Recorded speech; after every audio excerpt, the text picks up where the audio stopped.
So for today's video mga kabida, magbisaya sa ta kay mga Bisaya manignaw ako mga kauban. Labaw na ni nagkuan og butong Bisaya kay now. So aside sa butong nga among nasabutan mga kabida, nagpalit og migtiil og isaw para sa among snacks karon. Kailangan jud og daghan nga tawo ang maglimpyo sa isaw kay daghan man punding tae good.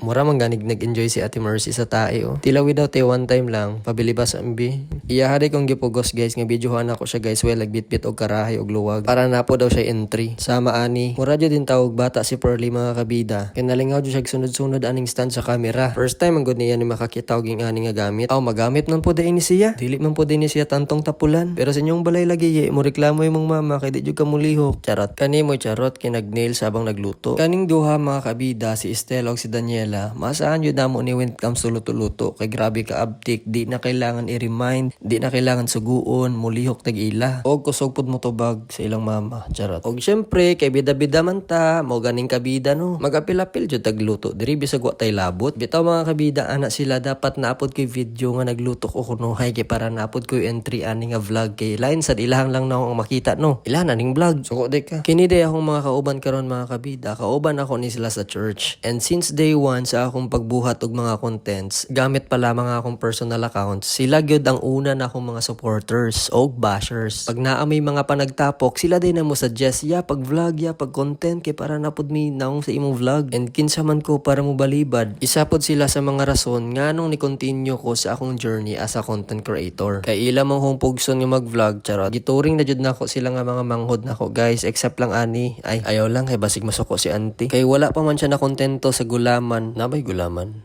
Ay buko raman dito. Kay wala pa man siya na kontento sa isa lang nga panghimagas, gidungagan niya coffee jelly guys. Nabe, gagasto. O jud ko katilaw ng coffee jelly ni mo Estela. While busy ang among chef guys sa pag-prepare sa among sausawan, busy pud ning duha nag-umigel na unsa naman yung tawon mo. Bantay di makakitag afam ha. Kay gikulangan pa man sila sa isaw, sa tiil, buko, coffee jelly, nagpapalit pa jud og fries. Pero okay ra jud kaayon ang mga kabida, panagsar mang pud mi magtapok ba. While gihulat pa namo nga mahuman ang fries, ako siyang gi-check akong nang maragtumboy sa amin. Unsa naman And after na mahuman tanan, amo sa practice among script sa akong intro. Grabe, pangmalakasan kaayo. Hi, Joshua!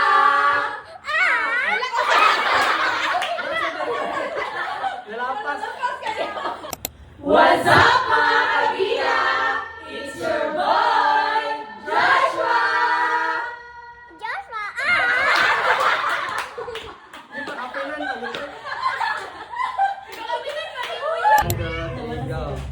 What's up, mga kabida?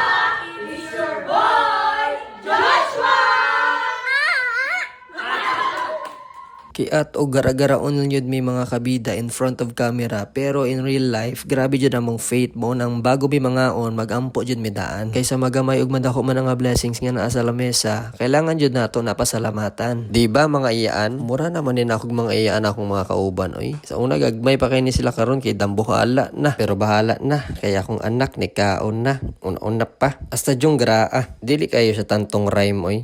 Lamia sa tae oy. Delisyoso kayo ang tae basta mag-crispy. Ate grabe taw mga kabida. Ilabi taw ning gilimpyuhan ganina. Grabe jud kalami guys. Grabe. Og syempre sa panagtapok, di jud malikayan nga naa Joy Sharon. Bitaw mga kabida para man sa mua kay iyag jud mig apod-apodan para napod may madala sa among mga ginikanan.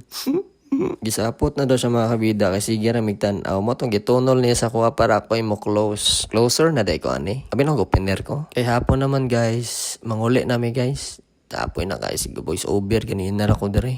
Puyay. Bye.